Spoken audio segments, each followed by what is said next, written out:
5, 4, 3, 2, 1 start. सभापति महोदय, उत्तर प्रदेश राज्य के पिछड़ेपन को दूर करने के लिए पहाड़ी क्षेत्रों का एक अलग से राज्य बनाए जाने के संबंध में यह प्रस्ताव सदन में विचार करने के लिए प्रस्तुत किया गया है।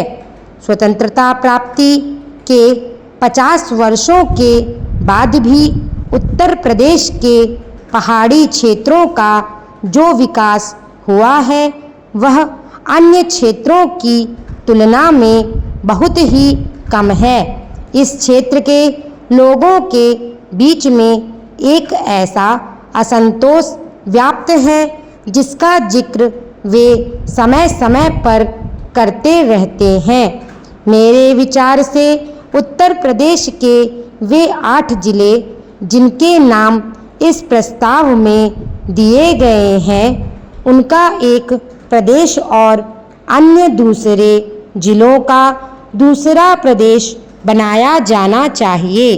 आज़ादी के इतने वर्षों के बाद भी यहाँ के निवासियों को शिक्षा की सुविधा नहीं है। चिकित्सा तथा अन्य सुविधाएं भी प्राप्त नहीं हैं। आज भी इस क्षेत्र के अनेक लोगों ने रेलगाड़ी को नहीं देखा है। यहाँ ऐसे भी स्थान हैं जहाँ पहुँचने में 1-2 महीने का समय लग जाता है।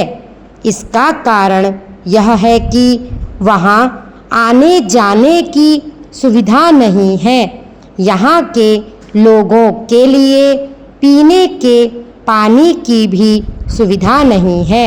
यदि हम उत्तर प्रदेश की जनसंख्या और इसके विस्तृत क्षेत्रफल को देखें तो लगभग 15 करोड़ की जनसंख्या वाला यह प्रदेश अपने देश की सबसे बड़ी जनसंख्या वाला प्रदेश है।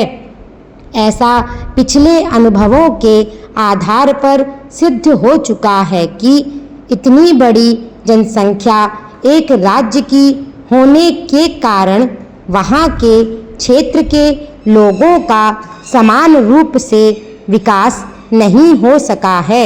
यदि हम न्यायपूर्ण ढंग से भी राज्य में विकास के काम करें तो प्रत्येक क्षेत्र के साथ न्याय नहीं हो सकता है।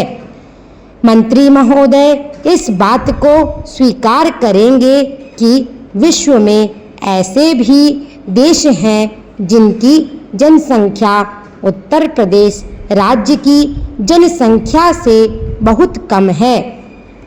महोदय, इस क्षेत्र के लोग भोले भाले हैं और राष्ट्रभक्ति के प्रेम से बंधे हुए हैं।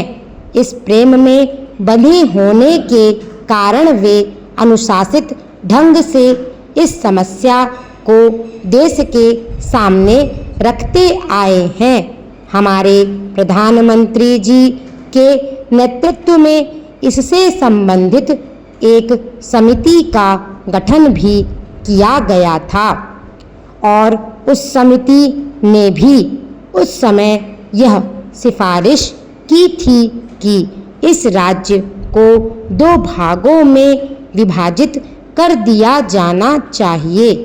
मैं इस बात को बड़े गर्व के साथ कह सकता हूँ कि जहाँ अन्य प्रदेशों ने अपनी समस्याओं के समाधान के लिए हिंसा का सहारा लिया, सरकार के कामकाज में बाधा डाली, वहीं इस पर्वतीय क्षेत्र की जनता ने अनुशासन में रहते हुए देशभक्ति का परिचय देते हुए और अपनी बात को अनुशासन में रहकर इस देश की सरकार के सामने रखा है।